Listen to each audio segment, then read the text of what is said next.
دکتر صاحب، من همیشه در فکر خودارضایی هستم. حتی در کار یک جای یا تشناب پیدا میکنم، من خودارضایی میکنم. در خانه تمرکز ندارم و همیشه در فکر خودارضایی هستم. این کارم مرا خیلی رنج میده و مرا از تمام کارهای زندگی مانده. لطفاً مرا کمک کنید. درست است برادر عزیز، بالاخره تصمیم گرفتم که شما را کمک کنم، چون که این سوال تقریبا هر روز از من پرسیده میشه.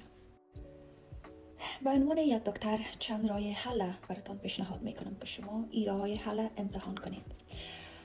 اولین گام این است که شما باید علت پیدا کنین. آیا به دلیل تنهایی، آیا به دلیل بی‌حوصلگی و یا استرس؟ وقتی شما علت پیدا کردین، اولین قدمتون برای تغییر آگاهی است. قدم دوم هر وقتی که شما حوث خودارضایی کردین، شما به زودترین فرصت یک جایگزین پیدا کنین. مثلا ورزش، کتاب خواندن، بیرون رفتن، پیاده روی کردن و دیگه ای که خوابتان باید سالم باشه، درست باشه. وقت خواب موبایلتون حتی در اتاقتان چارج نکنین، موبایلتون در یک اتاق دیگه چارج کنین. گام سوم شما باید محرک ها را حذف کنین، یعنی پیجا، وبسایت هایی که نامناسب از شما فالو کردین، اونا را شما باید به زودترین فرصت انفالو کنین. یعنی وقتتان در اتاق خواب به خاطر چرخ زدن در اینترنت نباید باشه. گام چهارم، یک دفعی قطع نکو.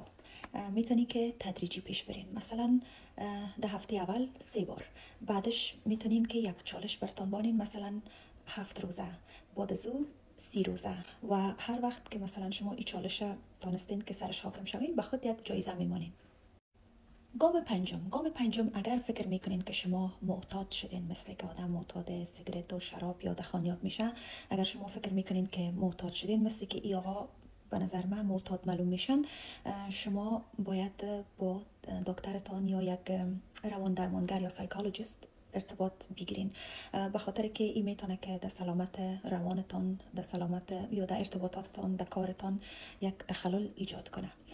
و این گپ آخر، خودارضایی شرم و گناه نیست. اکثرا هم زنها هم مردها خودارضایی میکنن، اما به شکل نرمالش بسیار کم و به سلامت جسمی و روانی ما فایده هم داره کم، اما در صورت معتاد شدن ضرر داره، مثل که امی آقا را تمام زندگیشونه به اصطلاح بر هم و در هم ساخته. در صورت باید شما گام هایی بردارین به خاطر ترک خودارضایی.